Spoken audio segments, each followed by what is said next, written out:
Mi nombre es Alberto Lamponi, trabajo en CD Control, en la división de válvulas y accesorios, y voy a estar llevando adelante este webinar sobre servicios severos. CD Control es una empresa que desde 1978 está comprometida con lo que es la seguridad y la confiabilidad de los procesos de nuestros clientes.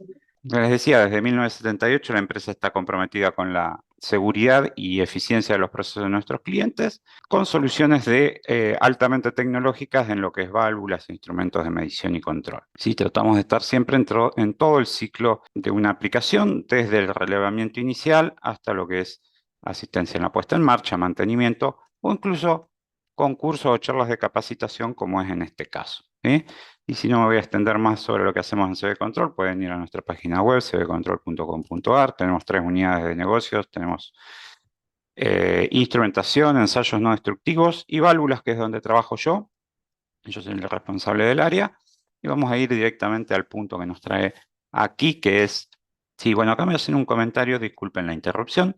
Acá me hacen un comentario que todavía hay mucha gente queriendo ingresar, hay como un poquito ahí de colapso en el ingreso, entonces que permita algunos minutitos más como para, un par de minutos más como para que la gente que esté ingresando pueda hacerlo. Y sí, lo vamos a hacer, no hay problema. Mientras les voy contando qué es lo que vamos a tratar, eso sí, me voy a detener acá en la agenda, vamos a dividirla en dos bloques.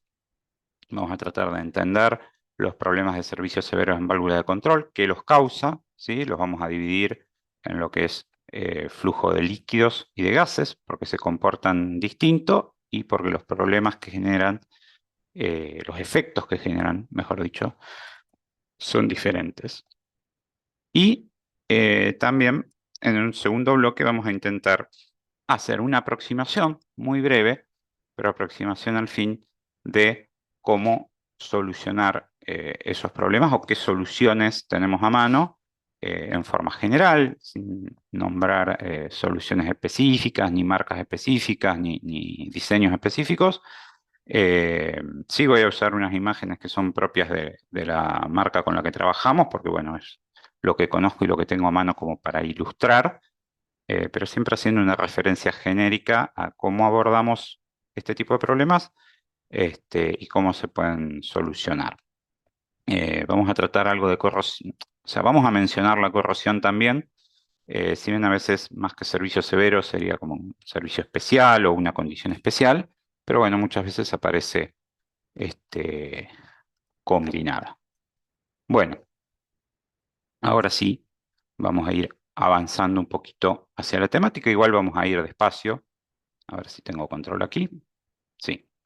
Bueno, vamos a comenzar hablando de lo que es la selección básica de una válvula de seguridad, pero no me voy a extender, ¿sí? Eh, Vamos a dar un poco por conocido que todos, o los que estamos acá, por lo menos tenemos alguna aproximación a lo que es la selección básica de una válvula de control. Sabemos que tenemos que calcular un coeficiente de flujo, OCB, para determinar el tamaño tanto de la válvula como del trim. Trabajamos sobre la característica inherente, si es lineal o igual porcentaje, dependiendo de la aplicación.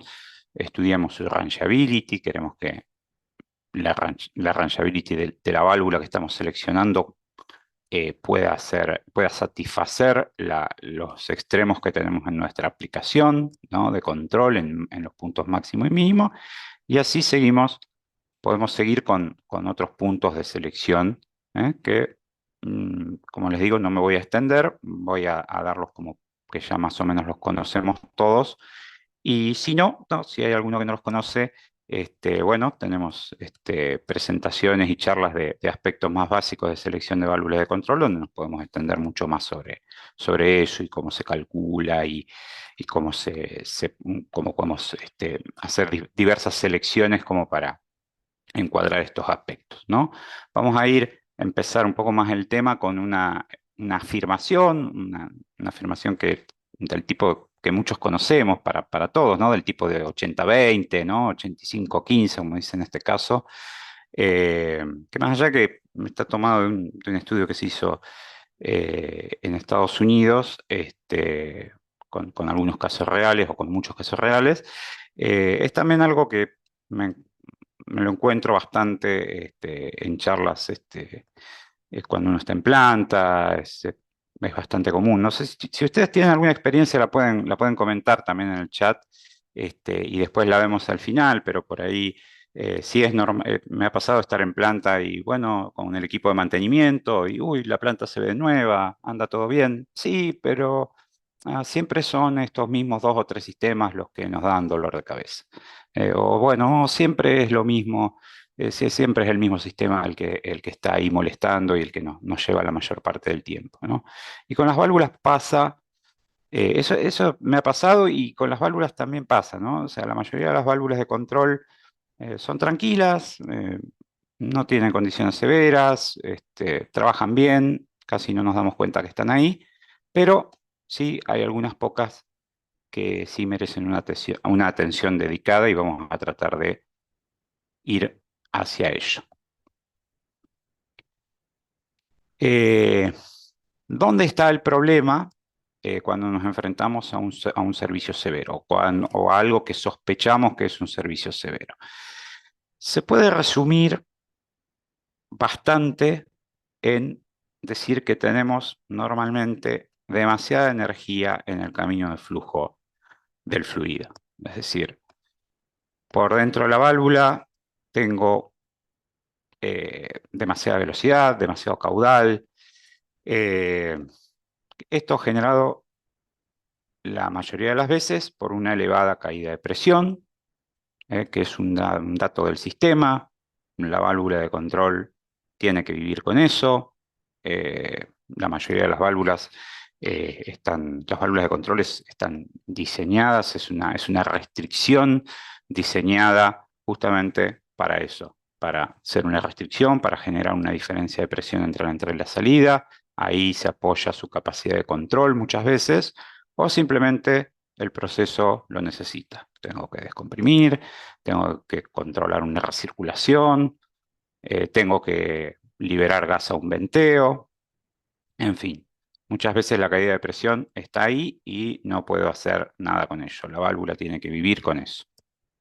Bueno, la elevada caída de presión o la diferencia de presión entre entrada y salida va a provocar una aceleración, una, una una elevada velocidad de fluido que sabemos, y después lo vamos a explicar un poquito más en detalle, causa que baje la presión dentro de la válvula y ahí tenemos varios efectos que vamos a estar viendo, ¿sí? Y esto multiplicado a veces por el tiempo de exposición, a veces las válvulas funcionan 24/7, y a veces en condición severa todo el tiempo, a veces no. El tiempo de exposición también es un factor muy importante a tener en cuenta. Bueno. Si se me escucha bien, si no, cualquier cosa, metan algún comentario y me interrumpen si estoy hablando muy bajo o muy alto, al revés. Vamos a tratar de entonces entender y dividir el problema en lo que es servicios en líquidos o en gases, ya que se comportan diferente.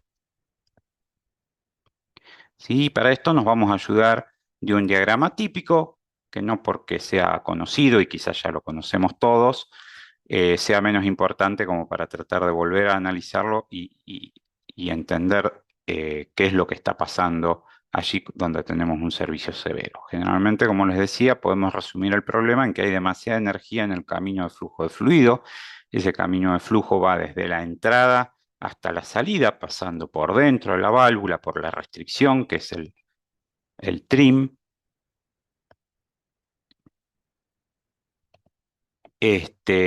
Y llegamos a un punto, generalmente, eh, dentro del trim, generalmente a la salida de lo que es el orificio o el asiento, que le llamamos vena contracta, que es el punto de mayor velocidad y mayor depresión dentro de la válvula. Entonces, la presión, que la tenemos aquí en el eje vertical, sigue un camino desde la presión de entrada hasta la presión de salida, ¿sí? Una evolución que puede ser de este tipo, donde no es directa la bajada desde la presión de ingreso a la de salida, sino que sigue una evolución donde cae a un punto más bajo y después se vuelve a recuperar. Esto es lo que se suele llamar un trim de alta recuperación, cuando la evolución de la presión dentro de la válvula hace este pico hacia abajo y se vuelve a recuperar llegando a la brida de salida o a la cañería de salida. ¿Sí? No es la única variante posible, digamos, diferentes tipos de válvulas pueden tener diferentes comportamientos. Si la caída no es tan pronunciada, la bajada es un poco más lineal, podría decirse, un poco más suave, ¿sí? Eh, Se lo denomina trim de baja recuperación, ¿sí? Esto a veces, depende cómo uno lo mira, puede parecer un poco antiintuitivo, pero así se denomina, ¿no? Se lo mira desde el lado, desde el punto de vista de cómo evoluciona la presión, ¿no? Y aquí hay un concepto importante, aparte de lo que es en sí la diferencia de presión, que es algo como decíamos, la válvula tiene que vivir con eso y muchas veces no podemos cambiarlo demasiado o no podemos cambiarlo nada. El tipo de válvula y el tipo de interno y la geometría que voy a usar sí puede cambiar el comportamiento del fluido y por lo tanto los efectos que tenga o el efecto final que tenga con la válvula funcionando o con la válvula pudiendo o no pudiendo manejar el servicio. ¿Sí? Con geometría me refiero no a las conexiones exteriores, si es en línea o en ángulo, sino a la geometría interna del, del interno de la válvula propiamente dicho y cómo pasa el fluido por ahí, cómo va el fluido pasando a través de la válvula. ¿Mm? Vamos a ver ahora en el caso de líquidos, este mismo gráfico, que es lo que nos pasa, ¿no? Todos los líquidos tienen una presión de vapor, ¿sí? Eh, ¿Qué pasa si la presión de vapor se nos interpone en este camino? ¿Mm? Bueno, sabemos que si tengo un fluido, un líquido, y lo pongo por debajo de su presión de vapor de equilibrio, lo someto a condiciones que están por debajo de la presión de vapor de equilibrio a esa temperatura, el fluido me va a cambiar de fase. Se me va a transformar de líquido en vapor. ¿Y qué pasa si, bueno, lo pongo en condiciones que está por encima de la presión de vapor? Bueno, pues bien, volverá a la situación de líquido. Eso está todo bien si estoy haciendo un bonito experimento en el laboratorio, es todo muy lindo. Ahora, ¿qué pasa dentro de la válvula de control? Si tengo este pasaje desde eh, a través de la presión de vapor, pues se me va a vaporizar el fluido adentro de la válvula de control y así como se vaporizó, si la presión se recupera, me va a volver al estado líquido. Y todo eso lo va a hacer dentro de la válvula. Y esto es lo que va a pasar cuando tenemos el fenómeno que llamamos cavitación, ¿no? La válvula cavita. Bueno, está pasando eso. El fluido está cambiando de estado dentro de la válvula y está volviendo a cambiar, y está volviendo a recuperarse a estado líquido. Ahora bien, ¿qué pasa si la presión de salida, en alguna situación, yo la bajo, por ejemplo, bajo tanto la presión de salida que me quedaría por debajo de la presión de vapor?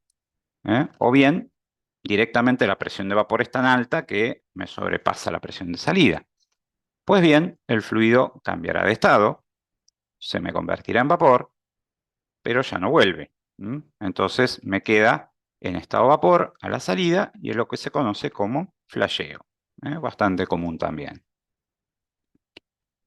A mí me ha tocado analizar casos escenarios donde de pronto, según el escenario, ocurre alguna de las dos cosas. Por ejemplo, una válvula que opera normalmente con condición de flasheo, en situaciones normales, en situaciones, por ejemplo, de arranque, tengo una presión en el sistema de descarga más alta y por lo tanto tengo escenarios de potencial cavitación, ¿no? Porque este escenario de flashing, si la presión de salida normal está por aquí abajo, pero en algunos escenarios la puedo tener aquí arriba, pues bien, paso del flashing a la cavitación y la válvula que tengo preparada para una situación quizás no me tolera bien la otra. A veces hay situaciones en las plantas o en los procesos que pueden ser variables de acuerdo a cuál es la situación de la planta, ¿eh?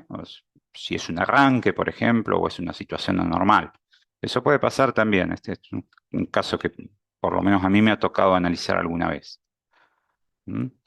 Vamos a concentrarnos en qué hace la cavitación, ¿no? Bueno, este tipo de cosas, ¿eh? Uno puede llegar a sacar un interno destruido en pocos meses o a veces, si hemos tenido suerte, con algún signo de cavitación, que generalmente está marcado por este tipo de consistencia porosa, digamos, o apariencia porosa, que se da porque a nivel microscópico, pequeñas burbujitas se me van formando. Como les dije, el fluido cambia de estado, pasa a estado de vapor, se generan burbujas, pero tan pronto la presión se recupera, esas burbujas colapsan, se genera una muy alta presión y desprendimiento de energía que si me ocurre cerca del cuerpo o cerca de alguna parte de hardware de la válvula, como el obturador o el asiento, me va comiendo un pedacito de material. Y bueno, esto, aunque sea a nivel muy chiquitito, aunque en una escala casi microscópica, les diría,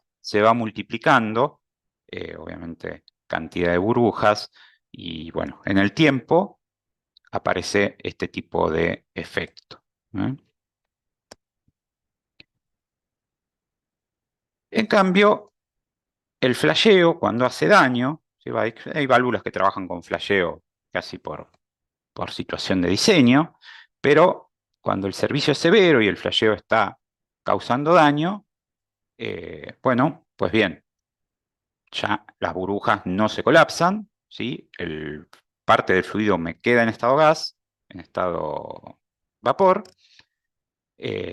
Obviamente pasamos de una fase condensada a una fase no condensada, como el gas, el fluido se expande, tengo una diferencial de presión muy grande porque por eso estoy en este tipo de servicios. El fluido se acelera, la velocidad es muy alta y arrastro gotas o pequeñas corrientes de vapor que generan un efecto como de lima sobre las partes metálicas, ¿no? Las gotas de fluido que viajando a gran velocidad generan un efecto como si lo hubiese agarrado con una lima, como si estuviese todo barrenado el, el interno de una válvula. ¿Mm? A veces los daños no son tan notorios como estos que estoy mostrando acá. Bueno, en este caso otro interno bastante destruido, pero sí que son bien distintos y si uno los observa con un poco de detalle, aparecen los signos característicos de cada uno. ¿Sí? Una manera de analizar este problema, una manera, hay varias, ¿sí? Pero este es uno con el que trabajamos, por lo menos la fábrica con la que nosotros trabajamos lo usa y es bastante simple, ¿eh? Es simple pero funciona, es simplemente usar un coeficiente adimensional que tiene que dividir las diferencias de presión de entrada y salida, que la tengo en el denominador, con la diferencia entre la presión de entrada y la presión de vapor, que es lo que mostré en el gráfico, que es propia del fluido. Y bueno, voy a estar operando con un determinado fluido a una determinada temperatura, eso no me va a cambiar, y voy a poder hacer un análisis de este tipo. Y bueno, acá ya este cuadrito, que como les digo, está tomado de la fábrica con la que trabajamos nosotros, nos da algún indicio de cómo se puede abordar el problema. A veces si la situación no es muy grave, puedo endurecer los internos, hacer que soporten un poco más este tipo de erosión por cavitación, pero si la situación se vuelve bastante severa, y las hay, y vaya si las hay, bueno, ya hay que buscar otro tipo de solución. Esto siempre hablando de líquidos, ¿no? Siempre hablando de líquidos. Eh, ¿Qué pasa cuando tengo un servicio como el que comentábamos, ¿no? Con elevada caída de presión, con elevada velocidad en el interior de la válvula, pero tengo simplemente una fase gaseosa? Pues bien, un poco más simple, no voy a tener ese problema de la presión de vapor, no voy a tener el problema de que se me colapse el gas en líquido, claramente, pero el problema de demasiada energía en el camino de flujo sigue estando ahí, ¿eh? Obviamente voy a tener velocidades muy altas, aproximándose a la velocidad del sonido muchas veces, y eso me puede ir generando vibraciones que se transmite turbulencia, ¿no? Y vibración que se transmite agua hacia abajo en la cañería. Y esto puede a veces ocasionar problemas en otros sectores. En la válvula en sí, bueno, puede ser un problema la válvula vibrando, un vástago vibrando, eh, la válvula puede oscilar, el posicionador puede no estar funcionando bien, pero también en algún otro lado, ¿por qué no? No sé si alguno ha tenido experiencia de algún problema ocasionado por alguna válvula de control con alto ruido. Pues no es solo un problema ambiental, obviamente que es un problema ambiental para la gente que trabaja en ese sector o cerca de las válvulas. Pero no hay que olvidarse también de que puede incluso estar generando algún otro problema en el sistema y no lo estamos detectando. Quizás, bueno, no es tan molesto el ruido, está bien aislada. La aislación a veces ayuda a eh, prevenir la vibración y todo, pero algún problema de estos puede persistir. A mí no me ha tocado verlo de válvulas de control, pero sí, por ejemplo, instrumentación que no funcione o que funcione mal porque se aflojaban conexiones por equipos vibrando. No válvulas de control, otro tipo de equipos que por ahí ocasionan una vibración bastante más severa, pero sí que de pronto me ha tocado ver cosas muy sorprendentes como conexiones que se aflojaban, instrumentos que empezaban a funcionar mal simplemente porque se aflojaban algunas conexiones. Así que bueno, no sé si alguno tiene algo ahí que quiera compartir, lo vemos después al final, eh, porque bueno, es algo que hay que tener en cuenta, ¿sí? Aunque sea, como les digo, aunque sea gas y quizás no sea tan dañino a priori como si son los servicios severos en líquidos. ¿Mm? Y un tema asociado a, a estos servicios problemáticos, diría, a veces los llamamos más servicios especiales, pero lo coloco acá en el webinar y en la presentación porque muchas veces aparece como todo junto, ¿no? Y a veces también es difícil distinguir qué es lo que está pasando. La corrosión se refiere a lo que es el ataque químico o a la reacción química de el fluido en cuestión, de las sustancias en cuestión, con los metales con los que está construido la válvula, con el acero al carbono, con el acero inoxidable. Bueno, acá hay dos casos evidentemente muy extremos. Sabemos que hay sustancias que son muy agresivas y que a veces no son agresivas en la situación de proceso. Por ejemplo, el cloro seco es una cosa, pero si se llega a escapar a la atmósfera en contacto con la humedad, en contacto con el aire, hay sustancias que reaccionan con el aire, hay sustancias que reaccionan bastante mal con la humedad del aire. El cloro puede ser un caso. ¿No? Acá hay un vástago directamente terminado evidentemente por las fugas a través de la empaquetadura de un producto corrosivo. Eso a veces el interno de la válvula está preparado para algunas cosas, pero bueno, si el fluido empieza a fugar al exterior por un mal cierre de la empaquetadura, por ejemplo, bueno, ya tengo problemas hacia afuera, ni hablar si el fluido fuera tóxico. Bueno, y acá hay otro obturador bastante dañado.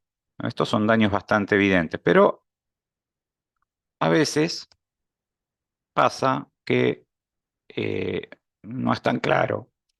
Aparece un interno dañado y puede haber una mezcla de cosas. Puede haber un poco de erosión con un poco de corrosión, puede haber un poco de quizás cavitación o alguna situación de flasheo. Entonces no queda otra más que tomar los casos, analizar todos los escenarios posibles, analizar la compatibilidad química de los fluidos, ¿sí? Y poner todo sobre la mesa y tratar de ver cuáles son los factores que están teniendo más peso. ¿Mm? Bueno, vamos a ir entonces, ya sin más preludio. No sé si hay alguna pregunta por ahí. Ahí tanto Roxana como Karina, que están moderando por ahí, me pueden indicar y interrumpo y vuelvo un poquito hacia atrás. Si no, vamos a ir a tratar de ver cómo solucionamos este tipo de problemas. Este, cómo podemos solucionar este tipo de problemas, cómo los podemos abordar. ¿Sí? Como dije al principio, mencioné al principio que generalmente asociamos los problemas de servicios severos a demasiada energía en el camino de flujo, demasiada velocidad, caída de presión muy elevada. Entonces, las soluciones van a ir siempre por el lado de tratar de controlar esa energía, direccionar esa energía de modo que me haga menos daño, de modo que pueda eliminar los efectos nocivos que tiene. Voy a tratar, a como dé lugar, de controlar la velocidad dentro de la válvula, ¿sí? Voy a tratar de usar alguna reducción de presión por etapas para que el salto de presión no sea tan brusco, ¿sí? Voy a tratar de asegurar que los materiales estén adecuadamente diseñados o sean más robustos. A veces puedo llegar a cambiar, bueno, vamos a ver sobre el cambio de diseño de válvulas o del tipo de válvula. Y obviamente en cuanto a la corrosión, tratar de estudiar la composición del fluido y de los materiales que estoy utilizando. Como les decía, como mencionaba al principio, la caída de presión, o la diferencia de presión que tiene que manejar la válvula no es algo sobre lo que pueda hacer demasiado, pero sí puedo trabajar sobre el tipo de válvula que uso o sobre el tipo de característica de flujo que tiene esa válvula. Y no me refiero a la característica inherente, sino a lo que decía antes, si sea de alta o de baja recuperación. Quizás esto muchos de ustedes lo conocen intuitivamente, saben que hay válvulas que tienen más tendencia a cavitar que otras. Bien, entonces, bueno, justo me acercaron una consulta sobre si esto de los trims de baja recuperación implica menor probabilidad de cavitación. Y bueno, justo lo que estaba tratando de explicar ahora. A veces lo sabemos intuitivamente, ¿no? Que hay válvulas que tienden a cavitar más que otras, o al revés, otras menos. Y tiene que ver con esto el tipo de evolución de presión que hace el fluido dentro de la válvula y tiene un poco que ver con la geometría del trim. Y sí, por acá hay una pregunta que me acercan sobre si los trims de baja recuperación implican menor probabilidad de cavitación. Sí, es verdad, es así. Entonces, a veces un tipo de válvula globo, por ejemplo, tiende a ser más de eh, baja recuperación que las rotatorias, como puede ser el extremo de una válvula mariposa o alguna válvula esférica. Entonces sí, con una válvula globo, por ejemplo, tengo menos probabilidad de cavitación que con una válvula rotatoria o con una tipo mariposa. Por eso casi siempre todo lo que es servicios severos van a ver que se aborda con válvulas tipo globo.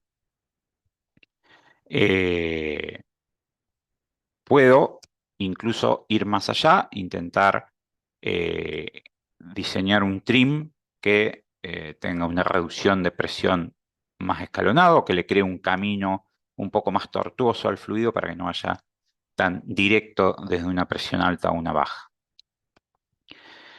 Y esto también tiene que ver con la el tema de la geometría y el tipo de trim, a veces la optimización de la actuación y la dirección de flujo tiene que ver. Como les decía, no estamos hablando acá de la geometría en cuanto a la geometría exterior, ¿sí? La válvula puede estar con las dos conexiones en línea, puede estar con las dos conexiones en ángulo de 90 o en ángulo de no 90, digamos, porque hay válvulas que son incluso como en ángulo, creo que las conocen, no tengo una foto ahora, pero válvulas en ángulo, pero no me estoy refiriendo a eso, sino a la forma, a la geometría interna de la válvula, el interno de la válvula, el trim. Y obviamente sí que hay materiales que a veces son más resistentes a la cavitación que otros, ¿sí? O aplicamos materiales endurecidos. Una manera de eh, ir hacia un tipo de trim de baja recuperación o trim que puede con la geometría controlar un poco mejor la situación, es esto, este tipo de solución de dividir el flujo en diferentes corrientes. Ya no es una sola corriente, digamos, eh, tipo circular, digamos, a través del obturador, sino que la divido en muchas corrientes más pequeñas, tanto en forma radial como hacia abajo. Creo una especie de columna, ¿no? Donde mando de alguna manera el fluido en esta situación de cavitación incipiente, lo ordeno un poco de alguna manera, ¿no? Ordeno ese caos que se produce y bueno, lo reparto en corrientes más chiquitas, lo mando todo al mismo lugar, de manera que el colapso se produzca un poquito más ordenado, ¿no? Y con esto puedo solucionar alguna situación de cavitación incipiente, que muchas veces la situación no es tan severa, simplemente es un servicio de agua bastante común, pero con suficiente caída de presión como para empezar a causar algún problema. ¿Mm? Yendo a soluciones un poco más, digamos, de un nivel un poco más elevado en cuanto a a la dificultad que pueden manejar, aparecen estos tipos de internos laberínticos. En este caso, en la foto estamos mostrando algo multietapas que es como de jaulas concéntricas, ¿sí? Donde pues bien, le estoy dando al fluido la opción, o sea, no le estoy dando opción más que hacer chocar y girar y volver a encontrar otro camino para tener que volver a dividirse y seguir avanzando así por un camino un poco más tortuoso, ¿no? Y de esta manera voy logrando una reducción de presión por etapas. Esto se hace con jaulas concéntricas, hay otros diseños que son de discos apilados, que a veces también funcionan muy bien, ¿sí? Distintos fabricantes a veces tienen distintas soluciones, y aquí a veces los internos son relativamente estándar, pero es una selección bastante a medida con las condiciones. O sea, esto se puede construir más grande, más chico, con más etapas, con menos etapas, e incluso se puede llegar a diseñar casi a medida. Hay muchas aplicaciones se pueden solucionar con internos un poco más estandarizados y la que no, no quedará más que hacer un interno a medida, pero eh, es posible. Lo que pasa que aquí, claro, nos empezamos a olvidar del tema de que la válvula de control sea más chica que la línea, que es lo más común, ¿no? O sea, tengo una línea de 4 pulgadas, la válvula es de 3 o de 2. Bueno, no. Generalmente vamos a usar las válvulas de control del mismo tamaño de la línea. Este interno restringe bastante la capacidad, entonces necesito que el cuerpo sea más grande y no le tenemos miedo tampoco a que sea más grande incluso que la línea, mientras tanto que el interno pueda manejar la cantidad de, obviamente, el caudal y la caída de presión y la condición, ¿sí? Son internos que, aunque se vea grande la válvula, la capacidad es bastante más reducida que obviamente un interno estándar para ese tamaño. ¿Mm? Entonces, ¿qué es lo que estoy logrando con una solución de este tipo?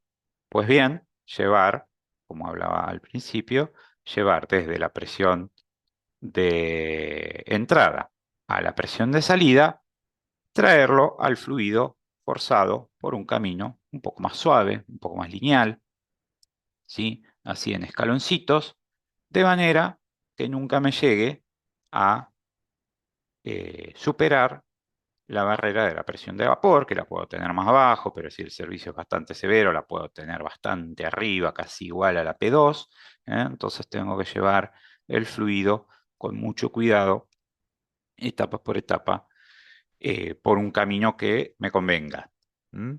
Para sacarlo lejos de esta situación donde se me pasa por debajo de la presión de vapor y me aparece la cavitación. Aquí estoy directamente eliminando la cavitación, ¿sí?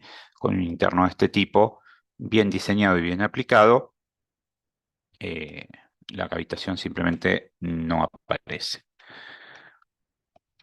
Y ahí, en ese sentido, sí tenemos buenas experiencias o por lo menos yo las tengo, de cuando un interno funciona bien y nada, está años sin tener ningún problema, ¿no? Al contrario, por ahí cada tantos años aparece algo de que la válvula pierde por la empaquetadura, por ejemplo, ¿no? Algo totalmente normal después de muchos años en servicio o de varios años de ajustarlo y bueno, ya en algún momento la empaquetadura no va más claro, pero eh, esa válvula de pronto está en una alimentación de una caldera y es un servicio severo y se diseñó para servicio severo y ahí está, ¿sí? Y funciona años correctamente. Entonces era un poco lo que decía al principio.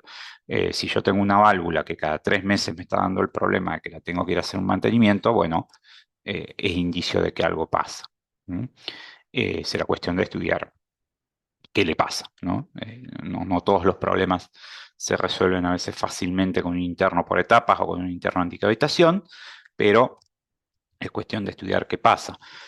¿Por qué lo digo? Porque, por ejemplo, si tengo flashing que me hace daño, no importa cuántas etapas le ponga, es probable que las condiciones terminen generando vapor, el vapor se termine acelerando y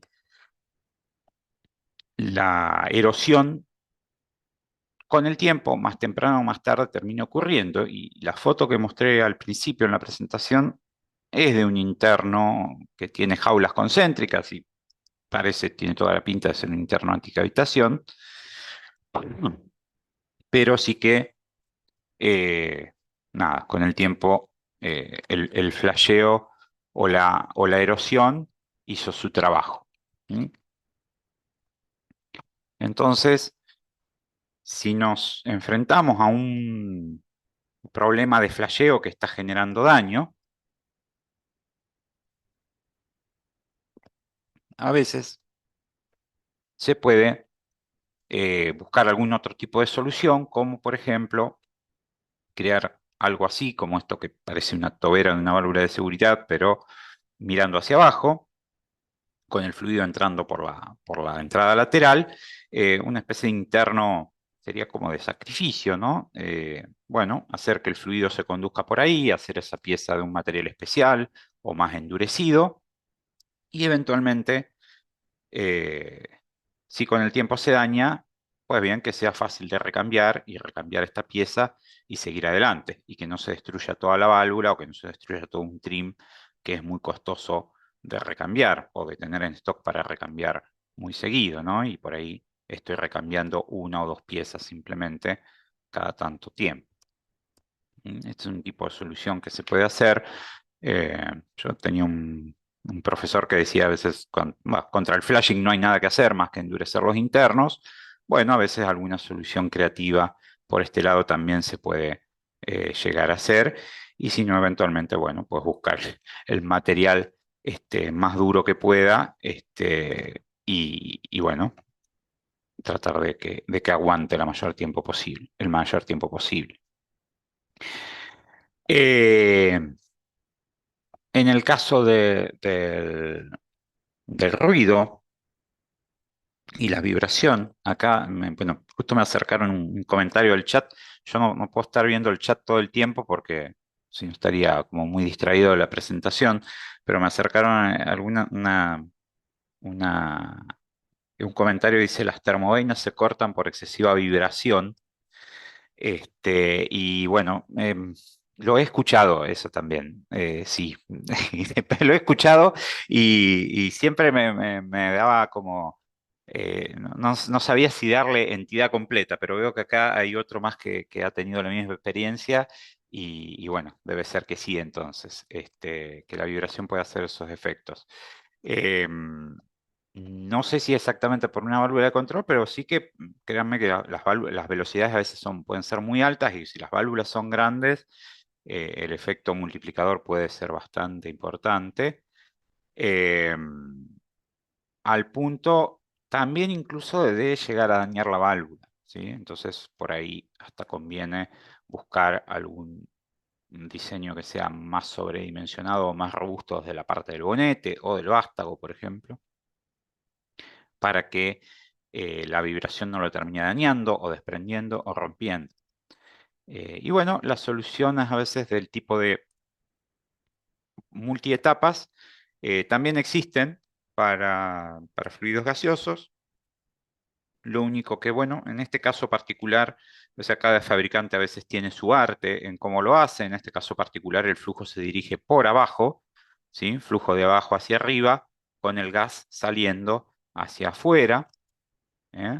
En forma radial, ¿sí? A través de este interno laberíntico, ¿no? De orificios, una jaula típica antirruido, como les digo, también hay diseños de discos apilados que también funcionan muy bien, hacen el mismo efecto de reducir la velocidad del fluido, y bueno, reduciendo la velocidad es lo que, sobre todo en gases, es donde tenemos eh, el efecto que queremos lograr. ¿Mm? Eh, Tanto en líquidos como en gases, o sea, este tipo de internos, por ejemplo, también se puede llegar a dimensionar para vapor de agua, ¿no? La diferencia entre un fluido como puede ser o sea, un gas natural, donde he visto y donde hemos hecho estas aplicaciones de válvulas, incluso válvulas bastante grandes, y de bastante presión, con mucha caída de presión, las estaciones de regulación, a veces en los gasoductos, son un ejemplo. La diferencia que puede tener el vapor de agua con respecto a un gas natural es obviamente que es mucho más abrasivo. Entonces a veces tenemos que buscar materiales especiales. eh, Nosotros, bueno, yo particularmente tengo muy buena experiencia con este tipo de tratamientos con boro, que forman una capa en la superficie, ¿ah? Y las piezas quedan así, grisadas, ¿no? Opacas. Es un tratamiento que se le hace a toda la pieza en un horno, es un tratamiento de difusión química, pero también existen cosas como el esteritado o directamente las piezas base cerámica, como puede ser más el carburo de tungstenos, otros materiales, este, que lo que tratamos de hacer, o un acero inoxidable directamente endurecido por algún tratamiento térmico. Este, la cuestión que el material tenga una elevada dureza, una buena resistencia a la erosión y que, bueno, tratemos de que no sea frágil. Eh, bueno, iba a desactivar todas las notificaciones, pero algunas pueden aparecer ahí. Bueno, les decía, eh, ahí vamos, ahí va. Eh, yo particularmente he tenido bastantes experiencias con este tipo de endurecimiento y que ha funcionado excelente. También la hemos tenido con esteritado, por ahí es un poquito más difícil de hacer el esteritado. Es difícil de hacer el esteritado, pero es súper común. Todos los fabricantes lo ofrecen. Y bueno, el carburo de tungsteno también hay muchos que lo hacen. Por ahí el carburo de tungsteno lo que tiene es que por ahí, el costo es un poco frágil también. Este, no, a veces por ahí no tiene tan buena resistencia a la corrosión. Pero bueno, es cuestión de encontrar la combinación adecuada, ¿sí? Así que bueno, con esto más o menos termino la presentación, ¿sí? Estamos todavía muy bien de tiempo. Voy a tratar de atender algunas de las consultitas eh, que me fueron llegando o comentarios que me fueron llegando. Eh, Aquí, como les dije, el- la- respecto al tema de los internos de baja recuperación, como lo expliqué en la presentación, son los que nos permiten soportar, atender mejor las situaciones de calibración. Acá me llegaron un par de comentarios respecto a las violaciones de Claudio de José María, que fue el que comentó esto de las termovainas que se cortan por excesiva vibración. Este, bueno, y hay algún comentario que claro, que por ahí por la geometría y el tipo de extensión, las termovainas a veces tienden a romperse por fatiga, es cierto. Pero yo he visto hasta llega a lo extremo de ver roturas de tubing por vibración. Cosa que me asombró bastante, pero que en algún momento me allanó el camino a encontrar algunos problemas una vez que entendimos que eso era lo que estaba causando los problemas. ¿Eh? Eh, bueno, acá Claudio también menciona de que tuvieron alguna vez un instrumento, un caudalímetro Vortex con problemas por vibraciones, ¿no? Por eso atendíamos al tema de tratar de reducirlo en todas las situaciones, ya sea por equipos o por válvula de control. Voy a cortar la presentación un minuto, a ver si este, ya nos quedamos, puedo volver a la... Stop. Aquí. ¿En qué unidad está expresada la presión de vapor en el índice de cavitación sigma? En PCI. Yo entiendo que el sigma adimensional tiene presiones nada más. Yo creo que si la coloco en unidades coherentes, voy a tener resultado coherente. Claro que sí, en absoluto. ¿Sí? O sea, vamos a ver, la presión de vapor es un valor en presión absoluta, entonces ahí tenemos que usar presiones absolutas y no manométricas, ¿no? Entiendo si eso era la, mm, la consulta. Uy, tengo 1000 en el chat, así que vamos a ver si me las alcanzan. Se me hace muy difícil leer el chat. Este, mm, ¿Eh? Bueno, sí, ahora podemos abrir los micrófonos un ratito. Dale. Em, Bien, no, cuando se calcula un índice tipo sigma, sí o eso, tengan cuidado, presiones absolutas siempre, ¿sí? Porque la presión de vapor va en absoluto en general. Em, Yo no sé, digo, en el público debe haber cosas variadas. Yo soy ingeniero químico, a veces trabajamos con mecánicos, bueno, obviamente los mecánicos de construcción están muy acostumbrados a la presión manométrica, pero todo lo que se refiere a flujo de fluidos hay que trabajarlo en unidades absolutas, temperaturas absolutas, presiones absolutas, porque si no cometemos ahí algún error usando las ecuaciones.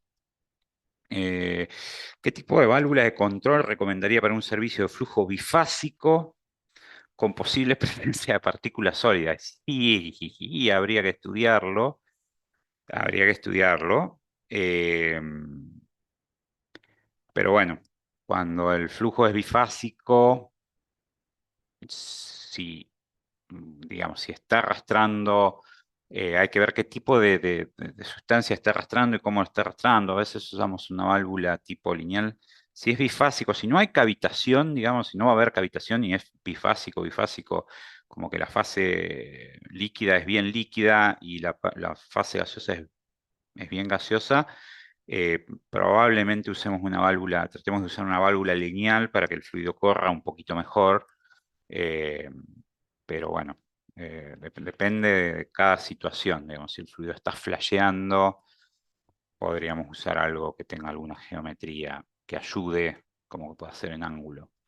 Eh, pero bueno, son los casos que por ahí a veces se analizan uno por uno. O sea, pero cuando hay partículas sólidas,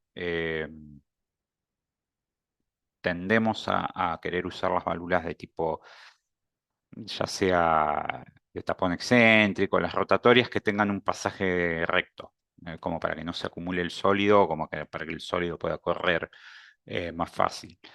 Pero depende del caso. También A las ver, tiene todas, ¿eh? Todas. sí, Virtual. todas, es absolutamente. Bueno, ahí podemos abrir un poquito los micrófonos, pero traten Yo de te no diría hablar que, de... bueno, por supuesto que tenés razón que hay que estudiarlo en el caso particular, pero por lo pronto, para que llegue bifásico a la válvula, tal vez no tengamos la trampa antes, algo que lo separe. Y las partículas, no sé. Claro, Es muy de petróleo, me parece. sí. Bueno, a ver si puedo ir al chat. Vamos a tratar voy a tratar de agrandar el chat. Pero no, bueno, no sé si alguno tiene alguna consulta más o si alguno de los que están moderando ahí me puede, si ve alguna consulta adicional, me la puede alcanzar. A mí se me está complicando, digamos, verlas por el chat. O sea, como que a veces veo muchos comentarios, pero no llego a leerlos. Hola, buenas tardes. ¿Se me escucha, Albert? Sí, bueno, vimos algunos comentarios, fueron charlando un poco, respondiendo entre ellos las preguntas que te fuimos pasando, Ah, por pero eso. de todas maneras, si quisieran, pueden abrir sus micrófonos y hacer algún otro comentario en función de lo que han dicho o respondido en su momento a los que hacían las preguntas. Bueno, sí, yo estuve embromando porque soy de ADECA, ¿viste? Soy el que da válvulas, entonces me gustó porque en realidad yo uso varios ejemplos de la marca de ustedes, ¿eh? Porque son Ah, colegas. bien, Pero bien. hay muchas preguntas de las que vimos que yo te digo que como yo no estaba hablando, tuve más tiempo de mirar que son, ya son instrumentación, porque se supone que las termovainas, los vortex, son de instrumentación, ¿no? O sea, no son el tema de hoy. Pero de cualquier manera, como a mí me gustaba el tema de vibraciones, le hice esas aclaraciones, ¿viste? La configuración geométrica cambia la frecuencia natural de la thermobile y entonces cambiando la configuración geométrica vos podés cambiar la frecuencia natural y que no vibre. Ahí había uno que usa el programa de simulación, digamos, geométrica, mecánica, y Ujú. bueno, dice, si lo simulás, te salvás. Me gustaría que hable, porque a otro le pregunta cómo lo simula. Pero de cualquier manera, sí, la simulación lógicamente va a ayudar. Habría que ver si todo resulta tan fino como para que no oscile de todas maneras. Ahora, hay alguien que dice que usa otro montaje. Bueno, ese también podría contestar qué montaje Ujú. usa, qué lo usa. ¿Eh? Perfecto. Bueno, No, y esos son vi un los- comentario por ahí si tenemos algún software sencillo para dimensionar válvulas. Sí lo tenemos, es bastante completo, no es tan sencillo, pero sí, eventualmente nos pueden preguntar y lo compartimos, digamos. Esta gente con la que trabajamos tiene un software que es abierto, pero bueno, hay que descargarlo e instalarlo. Eh, ¿Qué valores de PV se usa para petróleo condensado y agua de formación para el cálculo? Valores de PV es presión de vapor, ¿no? Eh, yo la presión. Yo la presión de vapor siempre, siempre se la pido a los procesistas, porque, bueno, depende del fluido, ¿no? En los casos a veces de las aplicaciones de oil and gas, donde el gas está saturado donde el líquido a veces está saturado con gas natural, a veces son aplicaciones que hay que analizar como con cuidado, con el fluido particular, porque si es una situación un poco tramposa en el sentido que no es un fluido puro, entonces a veces el gas está saturado, perdón, el líquido está saturado con un gas muy liviano y eso obviamente le da una presión, o sea, eso te lleva a que siempre tengas algo, una porción de flashing en la válvula. Son aplicaciones que las vemos un poquito más en detalle. Para el agua es agua. Si agua de formación, usamos la presión de vapor del agua. Bueno, pero acá, a ver si puedo hablar. Yo creo que si hay algo que es complejo, que tiene muchos componentes, este, realmente la cosa se le va a poner jorobada. Pero si quiere saber cuándo se le va a formar vapor, y bueno, que vea el de menor presión el componente de menor presión de vapor, que ese Ujú. se va a utilizar probablemente, y así sucesivamente. Hay algunas recomendaciones para las mezclas, ¿viste? Pero hay que, como decís vos, hay que verlo punto por punto. Bueno, ahí tenemos a alguien con la mano levantada. No sé si adelante, silencie su micrófono Sí, y sí, un gusto, Alberto. Pablo Lachias acá de Profértil. Primero un gusto, Pablo. felicitarte de la manera resumida de un tema tan complejo para dar en una hora con una buena idea Eh, de cantidad de bueno, cosas que pasan gracias, en gracias. los elementos finales de control. Comparto un poco estadística, más allá de lo que vos dijiste de las válvulas de un universo de válvula, la cantidad que hace a los problemas en una planta, eso es cierto. Generalmente también muchos surgen en el inicio de un diseño de una planta que aparecen todos estos problemas porque le erraron por ahí a los cálculos, se subestimaron ciertas situaciones y demás, ¿no? También comparto una estadística desde el mantenimiento que la mayor cantidad de problemas en la instrumentación de una planta y en los lazos de control y en la automatización son de los elementos finales de la válvula de control, sobre todo en las plantas químicas y petroquímicas, donde hay servicios severos y hay que ir mejorándolos y atacándolo de la confiabilidad, ¿no? Y un punto importante que creo que vos tocaste son llevar bien a las hojas de datos, a los data sheets, las condiciones de proceso. Ahí también te preguntaron sobre las condiciones. Es un tema complejo, hay que trabajar muy bien con los procesistas, con los químicos, como bien dijiste vos, como para dejar plasmado lo mejor posible las condiciones de caudal a la que va a estar sometida la válvula, las condiciones de proceso que va a estar sometida la válvula, y no solo en las condiciones que son generalmente esperables, ¿no? Me ha tocado desde la experiencia que una válvula está bien dimensionada en su caudal normal, en el mínimo y máximo planteado, y hay una cierta condición que aparece en el proceso en un determinado punto de la planta que no fue considerada. Ahí aparece un servicio severo, momentáneo, muy momentáneo, pero a veces me ha tocado ver casos que bastan días o pocas horas de someter a una válvula a un servicio severo para destruirla, ¿no? Entonces, por ahí Bueno, resaltar esto de plasmar muy bien las condiciones de proceso que pueden estar normalmente, pero también pensar en las que no están normalmente, o sea, llevar a los procesistas que nos ayuden a identificar esas condiciones porque son realmente importantes a la hora de seleccionar el diseño de la válvula. sí, sí, sí, perfecto. Y sí, yo me acuerdo hace muchos años hicimos un análisis, no me acuerdo, pero de 10, 12 condiciones. Sí, tal Este, cual. eh, Y y, aparecen cosas interesantes, ¿no? sí, no, ya no recuerdo, pero sí, teníamos, como te decía, tenemos a veces escenarios de flasheo, de cavitaciones, distintos escenarios eh, para la planta, y sí, o sea, nada, era. varias hojas era eso, pero bueno, se hace. Y se puede a veces arribar a un diseño que cubre todo o puede cubrir por lo menos la mayoría de las condiciones, o por lo menos cuando uno es consciente de lo que tiene, por lo menos sabe a lo que se enfrenta.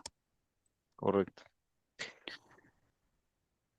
Eh, bueno, a ver si querías aportar algo más, o bueno, respecto al tema de compartir los links por ahí a software o lo que es envío de presentación y eso, quédense tranquilos que nos quedamos con todas las preguntas que hicieron, porque creo que si las dejaron en el chat y eso, después tenemos, así como me pasaron algunas aquí en la presentación. En el transcurso de la presentación, después las vemos todas, y si dejan una dirección de correo y eso, les podemos responder, ¿sí? O igualmente nos pueden contactar por mail allí en la última filmina de la presentación. Estaba mi correo y si no, creo que ahí lo acaba de enviar Roxana al chat. Ya nos pueden consultar, estamos siempre con la gente de ADECA ahí a mano, incluso hacemos algunos cursos de capacitación a veces nos convocan para alguna charla como en este caso, así que bueno, son gente amiga que siempre estamos ahí como a mano como para armar algo. Y bueno, nos quedamos con las consultas y si hay alguna consulta puntual, les haremos llegar después las filminas de la presentación y les haremos llegar algún link a algún software o alguna info adicional o algún artículo adicional de algún tema relacionado que les pueda interesar. Bueno, por ahora, no sé, a menos que alguno tenga alguna Felicitaciones, otra consulta que Alberto. nos queda. Sí, Felicitaciones, adelante. De mi bueno. parte, adelante. Muchas gracias, Eduardo. Hemos hecho curso con Eduardo ahí, así que también una persona que siempre está dispuesta ahí a compartir y todo lo que sabe, así que bueno, un gusto, gracias. Bueno, saludos a todos. Nada, cualquier cosita estamos a disposición. Nos quedamos por ahí 2 minutitos más conectados por si alguno quiera mandarnos algún comentario o dejarnos algo ahí en el chat. Y si no, bueno, gracias a todos por la atención. Tratamos de que sea breve y conciso y cualquier cosa, bueno, organizaremos algún otro o lo continuaremos. Muchas gracias.